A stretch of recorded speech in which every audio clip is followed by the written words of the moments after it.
Vers la moitié du XIXe siècle, ces organisations se vidèrent de leurs membres, car elles traitaient davantage de questions de société que d'occultisme.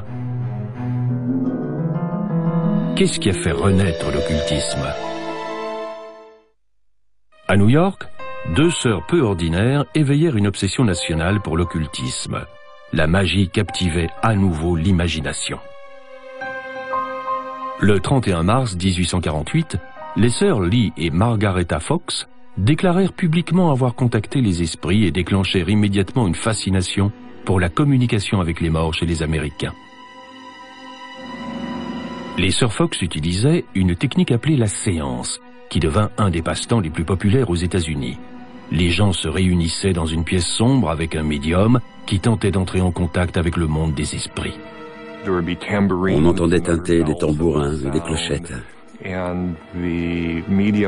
le médium exsudait de l'ectoplasme par les narines ou la bouche. Il s'agissait d'une sorte de substance spirituelle qui permettait aux esprits d'apparaître. Parfois, le médium servait simplement de canal par lequel les morts pouvaient s'exprimer. Beaucoup d'adeptes du spiritisme espéraient apporter des preuves scientifiques de l'existence et de l'immortalité de l'âme. C'est à cette époque que fit son apparition Madame Blavatsky, une Russe qui s'installa à New York au moment où le spiritisme était le plus populaire. Elle devint rapidement le décodeur autoproclamé des cultes secrets anciens. Elle avait grandi dans une splendide bibliothèque ésotérique que son père avait constituée. Elle pouvait établir les liens entre différentes cultures, paradigmes ésotériques et enseignements spirituels. Elle voulait corriger les erreurs du christianisme en intégrant le mysticisme et la spiritualité des autres cultures. Née en Ukraine en 1831, Blavatsky fut mariée très tôt. Elle abandonna son mari pour voyager à travers le monde pendant 10 ans. Elle disait avoir étudié avec des adeptes du mysticisme en Inde et au Tibet. La médium exotique qui fumait le cigare fit sensation dans les cercles occultes. Elle refusait les limites. C'était une personne extrêmement instruite. Les gens se demandaient comment un esprit si vif pouvait se trouver dans le corps d'une femme, bouleverser les traditions et créer une telle inspiration. À New York, tout le monde parlait des séances de Blavatsky. De mystérieuses lettres apparaissaient, écrites par des maîtres spirituels qu'elle nommait la Grande Fraternité Blanche. Blavatsky n'hésitait pas à profiter de la popularité de ses séances au profit de sa cause personnelle. Elle mettait en place des effets spectaculaires pour matérialiser des lettres écrites par des maîtres supérieurs qui donnaient des instructions par son intermédiaire. La fraternité lui dicta 2 livres qui formèrent la base d'une nouvelle science du mysticisme, la théosophie. Blavatsky a écrit 2 œuvres principales colossales, Isis révélée et la doctrine secrète. Il s'agissait des enseignements secrets de cette fraternité orientale, l'initiation des écoles des mystères. Elle modifia complètement le paysage spirituel de la civilisation occidentale en introduisant ces concepts.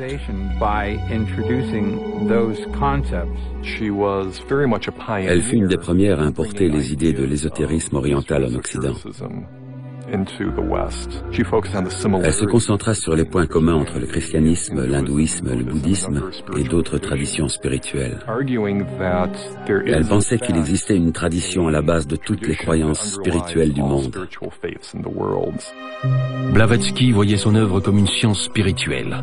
Elle établissait des liens entre les progrès scientifiques récents et les croyances occultes. Elle défendait l'idée mystique orientale, selon laquelle la nature essentielle du monde n'était pas la matière, mais l'énergie, un concept confirmé plus tard par les découvertes de la physique moderne. Blavatsky relança aussi la croyance orientale dans la réincarnation et le karma. Son culte fit rapidement des adeptes et elle lança la société théosophique. Le terme théosophie, inventé par Blavatsky, est formé de 2 mots d'origine grecque, Théo, qui signifie Dieu, et Sophia, qui signifie sagesse. La société théosophique enseignait donc la sagesse divine ou sacrée. La société théosophique se développa à l'étranger et existe toujours dans beaucoup de pays. Les disciples de Blavatsky l'appelaient la mère du New Age. Mais malgré le charisme de Blavatsky, elle fut rapidement victime de son succès. À l'époque où elle devint célèbre, le marché du spiritisme, du channeling et des séances où on appelait les ancêtres disparus s'était développé dans tout l'Occident. Pour elle, c'était de l'escroquerie. Elle voulait représenter un modèle authentique au concept plus large. Mais on a fini par l'associer aux pratiques qu'elle condamnait. En 1885, Blavatsky fut interrogé par la Société de Londres dans le cadre de recherches psychiques. Il fut conclu que ces séances étaient truquées. Les lettres ne provenaient pas d'outre-tombe. Un appareil muni d'un ressort était placé dans la chambre au-dessus de la pièce où se déroulait la séance. On y plaçait la lettre qui tombait entre les lattes du plancher et se matérialisait entre ses mains. Bien que de nombreux disciples fidèles aient refusé d'abandonner la théosophie, Blavatsky fut accusé de fraude. Elle mourut peu de temps après. Ses disciples établirent un nouveau siège en Inde où la théosophie faisait un tabac. Le jeune Krishnamurti fut reconnu comme la réincarnation d'un maître et fut formé pour aider la société théosophique à entrer dans le XXe siècle. En mariant la spiritualité orientale et occidentale, Blavatsky révolutionna l'occultisme. Un homme que les journaux décrivirent comme l'homme le plus mauvais du monde prétend avoir pénétré les mystères encore plus profonds. Né en 1875, Aleister Crowley grandit dans une famille sévère et pieuse. Sa mère l'appelait la bête du livre des révélations. Il garda ce titre toute sa vie. Il s'identifiait à l'Antéchrist, à la force qui balayerait ce terrible programme chrétien qui avait gâché son enfance. C'est en devenant membre de la Golden Dawn que Crowley se mit à étudier l'occultisme. Le Golden Dawn était un ordre hermétique, la société secrète par excellence de l'époque victorienne en Angleterre. Il rassembla en un système unique les différents savoirs de l'époque. Le tarot, la kabbale, la magie des anges de John Dee et les traditions rosicruciennes. Le Golden Dawn attirait de nombreux intellectuels londoniens. Crowley finit quant à lui par quitter le groupe. Il façonna son propre mode de croyance après un voyage en Égypte durant lequel sa femme reçut un signal mystique qui lui annonçait qu'il devait se préparer à recevoir un message des dieux. Il tint compte de l'appel et se mit spontanément à écrire un livre qu'il appela le livre de la loi. Le livre présente une nouvelle loi pour l'homme. Il nous dit que nous sommes une entité spirituelle, forte et illuminée, et que nous sommes l'égal des dieux.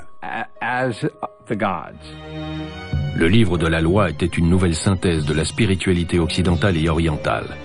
Crowley nomma ce nouveau système Téléma. Il comprenait des principes de magie qu'il disait avoir appris de l'Égypte ancienne et d'autres sources occultes. Il s'auto-proclama maître de l'action à distance, qui consiste à se concentrer sur le pouvoir de sa volonté pour obtenir l'effet désiré. Aleister Crowley définissait la magie comme l'art et la science de provoquer des changements selon sa propre volonté. En d'autres termes, le magicien a le pouvoir de faire s'accomplir ce qu'il souhaite. La loi fondamentale de la Téléma est « Fais ce que tu voudras, sera le tout de la loi, l'amour est la loi ».